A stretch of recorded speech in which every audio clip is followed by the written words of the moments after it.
Hey everybody, welcome back to the Laugh Cry Club. I am Joy. I'm Rebecca. And we are here to check in. Last week we mentioned that Chelsea is leaving the show. Moving forward, it will be Rebecca and myself to carry the torch of the Laugh Cry Club and be here to talk about the hard things. If you're new to the show, we are licensed mental health therapists. We've been doing this work for over 20 years. And we started the show to really normalize the human experience. There's so much that we're dealing with day in and day out. Just being a human is hard, but then you layer on having a family, you layer on a job, you layer on partners, you layer on the state of the world, which is especially heavy right now. So we wanted to hop on today, just kind of check in and see how everybody's doing and acknowledge all the stuff that we're going through right now and maybe shed a little bit of light from a mental health perspective, but we're not here to try to make you feel better. I mean, if that helps a little bit, sure. But sometimes you just have to stay in it. So Rebecca, let's start with how are you doing? How am I doing? This is a great question because I have been waking up every morning asking myself this. I would say, for months, everything's been really heavy, even longer than that. But this last week, I have been waking up and I can say I'm feeling depressed. I actually am depressed. Mm-hmm. It's just not sadness. It's depression. The difficulty getting yourself out of bed, being slow to get ready.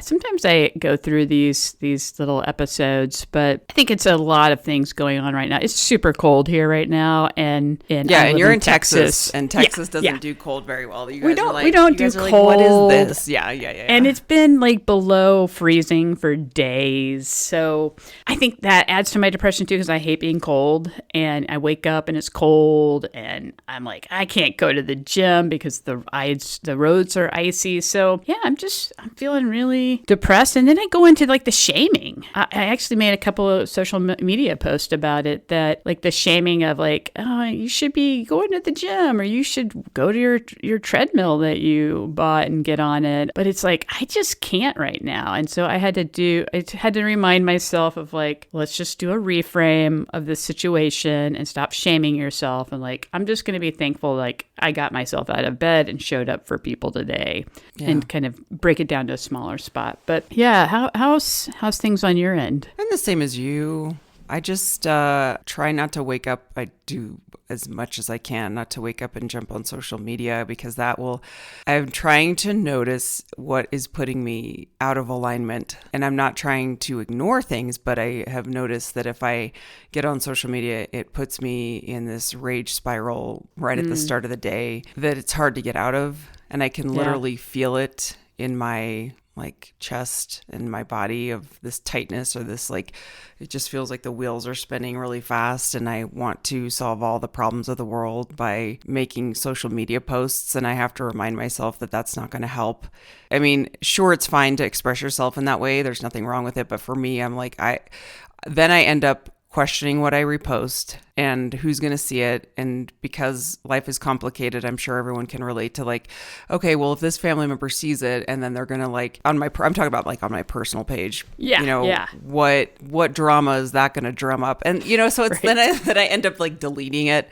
I don't know. I'm just really trying to human through this with everyone else and recognize that we are not alone. I'm really glad that you mentioned the posting, the reposting things that you see, because I honestly, when you said that, I'm oh my gosh, I do the same thing. And it's kind of feels lonely at sometimes. And I think that just validates it, because other people probably do the same thing, because we are always majority of us are really considerate people, right? And so we're always thinking about other people and how this might affect them. And we probably do it more so from our therapeutic perspective. And then you should I post this? Should I not? Or I post it, and then I'm oh, I wonder who's going to get pissed off by that, or want to unfriend me. And then I'm okay, that's okay. It's funny how we kind of and so at the end of the day, that is from the get-go putting me in the spiral that I'm why am I doing that? I was on the treadmill the other morning, and I had posted something, and then I on my personal page, and then I took it down because I was I don't need the energy coming back at me. And that's kind of what I decided. I was I don't need this energy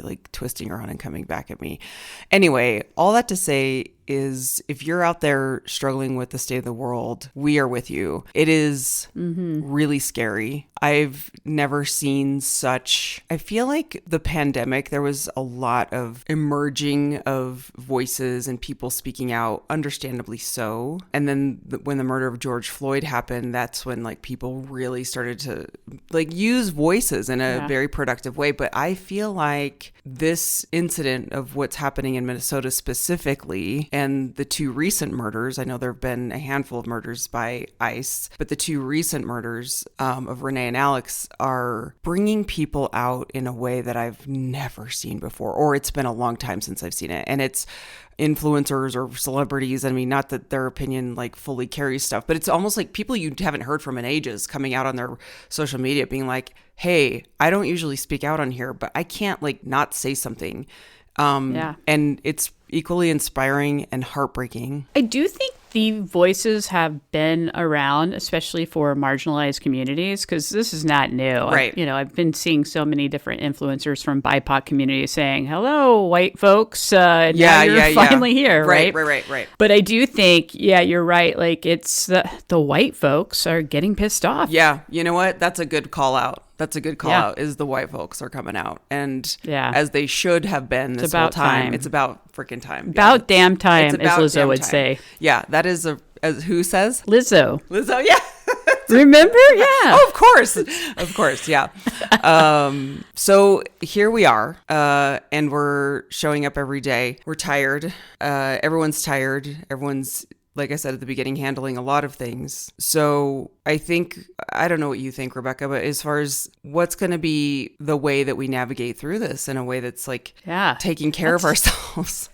Well, I think for one, the events are going to continue to unfold in the world, right? There will always be atrocities that we have to tend to. I think probably some people are waking up finally that maybe haven't been awake before. You're going to have the feeling. I mean, just let's face it, we're all going to have the feelings because I think, like I was saying, the majority of people, I really truly believe, are caring people. I do recognize there's a whole bunch of people that are not. Okay, I want to get that straight. But I know a lot. All the people in my world, I believe, are caring people. These feelings are going to be present. It's like, okay, I think it's like getting adjusted to being able to hold two things at once, this anger, but then also maybe gratefulness for different things. And like, that's always been true. Like if you look at the yin and yang, yin and yang, it's like darkness and lightness. We've always had the balance. Our bodies are based on balance. Like we have the parasympathetic nervous system and the sympathetic part of our nervous system that balances out. So we're like always kind of hanging in this balance. And that's, I feel like, just what to focus on. Like, how do I balance myself when things feel really unfair and unbalanced right now? And I think for myself, I'm a hot mess. I'm a mess. I wouldn't say I'm a hot mess, but I'm a real mess right now. Like, I'm really depressed and I can't focus. Like at work, I can't focus. I feel agitated. I just feel like I'm pacing. And so I've gone back to something I've always really enjoyed is music. And so I'm really listening to a lot of music, and I am trying to remember to breathe and reframe and just come back to like the smaller things in life that I can control. It doesn't mean that I'm forgetting, what's going on, because I'm very much aware of it. Yeah. And I'm still doing the things, but I need to take a break. I need to just pull back. And a break, I'm not meaning like days or weeks. Yeah. Like but it's just a mind break, you're right. 30 minutes or something, or maybe it's a minute. But something fun that I've always realized, those musical instruments I think they're called like a hand pan? They look like a turtle shell. And like people like play them around. I'll have to send you a link. Okay. But if any of our listeners know what it is, like that has been really helping me regulate. Ooh. I've been like listening to it online, and there's some videos of like these really cool guys like playing them out in nature. That's cool. And that's been one of like my go-to things lately is listening to handpan music. I even looked and I'm like, I'm gonna maybe buy one of these, like, a cheap one, obviously, so cool. And try it. Yeah, so that's great. Yeah. Like you found something that can kind of like soothe your brain in a way. Yes, yeah. We need brain soothing, nervous system, like, yeah. And I love that I'm sure everyone can relate that it's almost like it is grief. You did a TikTok about this too. There's so many different types of grief. when we feel happy, it feels like, well, I can't be happy because the world is grieving. That's not true. You can hold a million different things true at the same time. We don't have to be like, the world is grieving. I can't be happy. I can't experience any joy because that will not acknowledge the hurt in the world. That's absolutely not true. That really discounts the complications that we have as a human. It discounts the grand just variety and rainbow of emotions that we have at all times. That's not at all how we operate in the world. So to honor that if you feel joy and you're doing something happy, you're doing something that's your soul's purpose, that is drawing you towards light and love. And that's what we need more of in this world. So don't shame yourself or feel bad if there's moments of joy or if you're doing something that's like just really fun and relieving for you, because you need that to then show up as the best version, to say, okay, now I have the strength and the clarity of what I want to do to help. And that can look different for everybody. But I'm seeing a lot of that rhetoric or hearing a lot of that. And you know, as you mentioned, like feeling bad for feeling good. And let's all agree today that we're not going to do that. You mentioned the sound, what's it called again? A hand pan. I'm gonna have to look that up. A hand pan drum. Hand pan drum. Yeah. Okay. It made me like think a turtle shell. Yeah. Yeah. Does it make like a really soothing, like poppy sound? Yeah. Yes. Like yeah. Or it can do deeper tones too. Okay. Yeah. So it reminds me, you know, I always joke that I love ASMR. I have been listening to so much ASMR lately. Oh my gosh. And I have this like app called Endel, Endel, which is amazing. I've talked about it many times, but now they have an ASMR playlist that it will just like play like, and some people hate it. It's one of those things that's like, what is it? Cilantro, you either love it or hate it. You know, some people think it tastes like soap when some people are like, this is great. ASMR is the same way. People either love it or they hate it. I have found it literally feels like someone's like massaging your brain. I have found myself just even throughout the day, like putting it in my ears and just listening to someone just like tapping on a piece of wood, like very gently. Like that to me is like so soothing. I guess I need you to send me this type of ASMR, because all I run across like on it's all over media, TikTok too. And it's like somebody is like talking and then doing scraping on their mics, and I'm like, I can't handle that. Well, there's a couple. Here's the thing. You got to find your kink. Like you got to find like what you got to find what kink you like. I got a hand pan drum. You got ASMR. You know, like I don't like ASMR that's like really like tapping on glass. Like to me, I'm like, it's too high. Like there's certain tones that everyone likes. It's like white noise. When someone likes white noise, there's certain tones of white noise.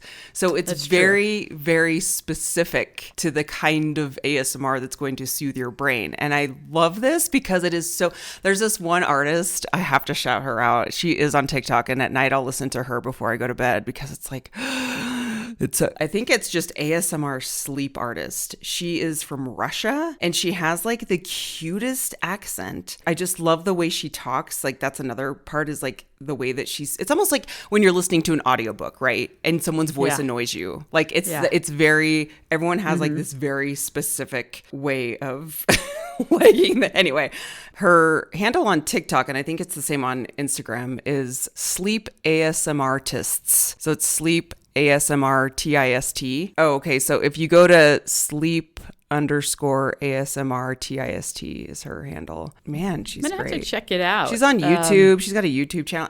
Regardless, I love an accent, so that might be helpful. Yeah, like she does all these different types, and it's like she's just so soothing. And you know what it is too? And then I'll move on from ASMR. It's how close everything is to the mic, because some ASMR artists don't do it close enough. So like when they're making noises and they're far away, you're like, that doesn't. Anyway, it's all about the volume.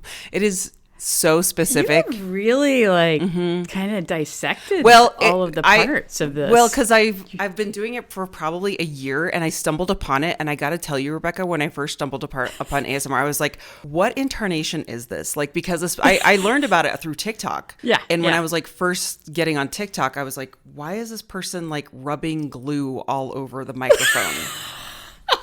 Like, I'm not kidding. They like rub a glue stick on the microphone because it makes a really cool. I'm not kidding. It makes a cool noise. It makes a cool noise. Maybe that's our calling. We're going to do ASMR now. We could just start doing ASMR.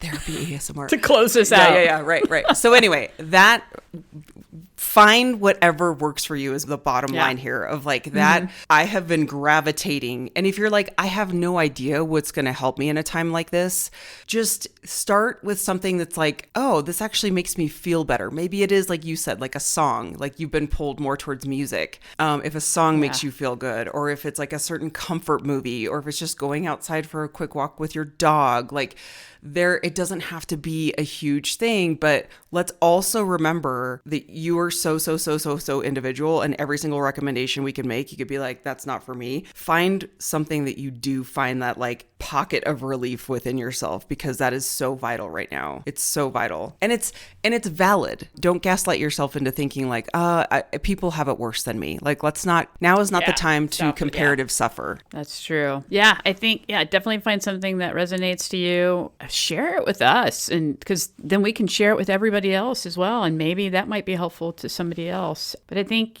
we just really need to be gentle with ourselves and try to ground ourselves in these moments of chaos. And, we're just looking for some clarity, and recognizing we may not find the clarity we're seeking. But through that journey of trying to find the clarity, we can still try to take care of ourselves and regulate our own central nervous system. Yeah. And the hard part is staying informed can be harmful, but you don't have to read every single piece of news out there if you're someone that is like me.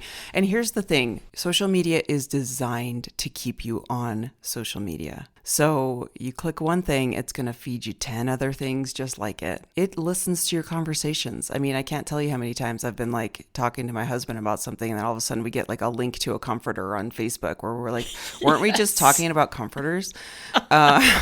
It's like, here's the one to buy. It's wild. It's wild. So just remember that the social media monster is there to keep you engaged. Please, please, please take care and draw boundaries before you go in. I've been setting limits on certain apps where it will warn me if I'm reaching like, you've reached an hour of this app today. And that's cool. It's really cool. You can do that. You can just do that on your iPhone? You can do that on your iPhone. I'm just new to cell phones, honestly. I don't know how to use them. Well, I found it. I mean, I've known it's there, but I've always been like, I just want to have freedom with, it's like that boundary thing. It's like, I don't want to get off this app.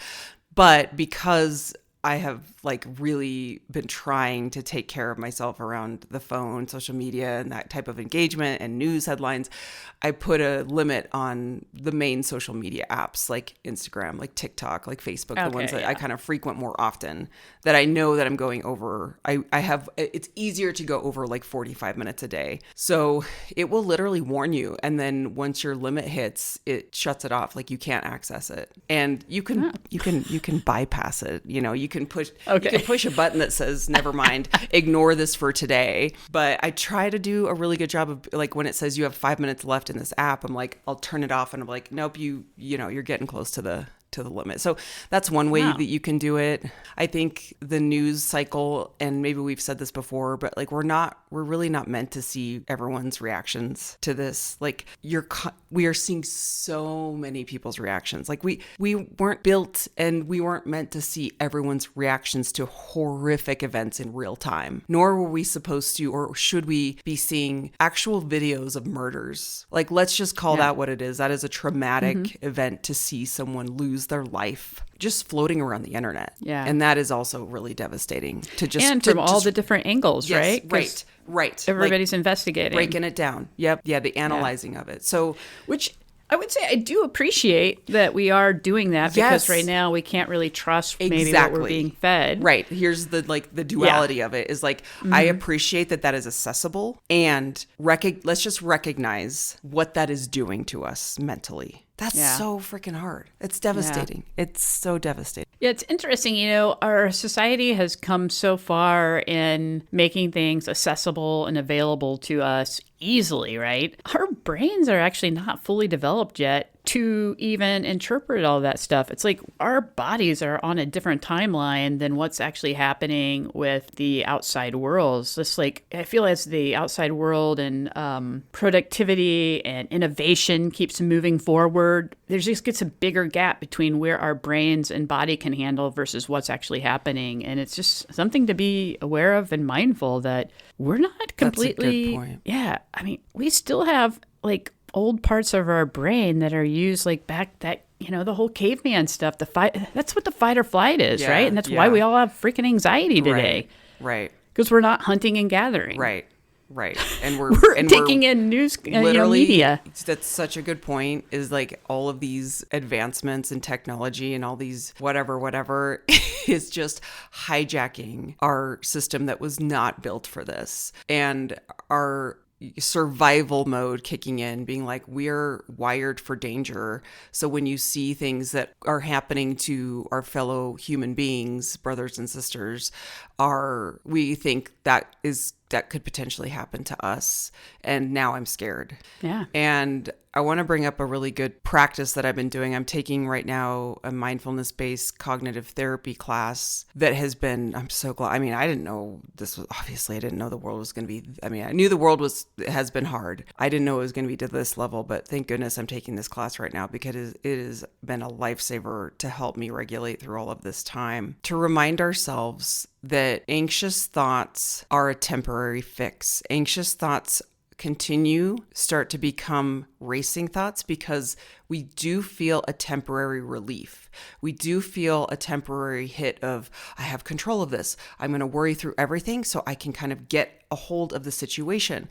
The reason it doesn't work is because that's not a long-lasting way to handle the problem. Like we cannot guarantee our safety, but the racing thoughts then turn into this anxiety, because we think that we're going to get relief from it. And we do a little bit, like when you worry, you're like, I'm just trying to control. It's our body like reaching for that control. But to sit back and be like, okay, well, we are pattern making machines. And if we continue this pattern of this anxiety or these worried thoughts, we're just going to keep going in that pattern. So be very mindful of that, of acknowledging that this time is very scary, and take a deep breath, hug your animals, do the things that bring you joy, acknowledge this is scary. And unfortunately, I'm so sorry to tell you, we have to sit in the discomfort. We just have to.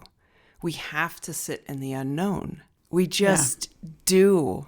So here's the challenge for all of us, because I think I'm saying this to myself as well as everyone else, is like, can we, oh my God, you guys, there's a deer. Oh my gosh.